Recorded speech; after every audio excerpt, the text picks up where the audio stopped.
В Ленской исправительной колонии осужденные получают среднеспециальное образование. Вот уже на протяжении 7 лет педагоги Ленского технологического техникума обучают осужденных. Как проходит образовательный процесс, выясняла Анна Кожевникова. Я поздравляю. Спасибо вам. Учитесь хорошо. Спасибо. В Ленской исправительной колонии прошло торжественное вручение дипломов с присвоением квалификации кочегар-машинист. Осужденные этой колонии не только проходят исправительные работы, но и получают образование. Потому что наша задача не только исправлять осужденных, но и давать им профессии, специальности, чтобы после освобождения они имели возможность освободиться, и работать, то есть зарабатывать себе на жизнь, то есть нормально влиться в общество.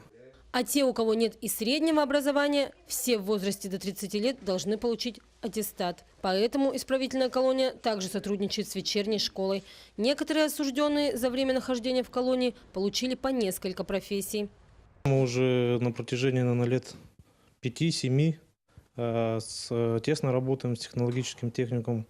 Это у нас уже, если мне не изменяет память, 4-й или 5-й выпуск. Мы обучали на вальщиков леса, на кочегаров котельной, на слесарей по ремонту и обслуживанию автомобилей, газоэлектросварщики и повара. Образовательный процесс в колонии организован должным образом. Этот курс осужденным преподавал опытный педагог-практик Сергей Эдуардович Курсанов.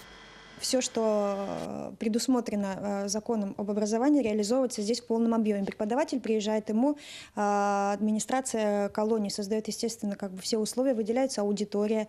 Мы полностью снабжаем преподавателя всем необходимым материалом. Это и проекторы, ноутбуки, и интерактивное оборудование, и материалы на печатных носителях. Параллельно лекциям ведется практика в местной котельной. По итогам обучения выезжает комиссия для приема квалификационного экзамена. Обучились по приезду сюда на кочегара, машиниста. Тут же и работаем сразу. Все, тут же практику прошли в своей котельной. Полученному образованию осужденные рады. Они понимают, что при возвращении в социум смогут себя прокормить. Есть у них и рвение обучаться дальше. Максим хочет переквалифицироваться на оператора газовых котельных, а Бекзот – быть кондитером. Как-то получилось отучиться, справиться, заехали. До этого работал в пекарне.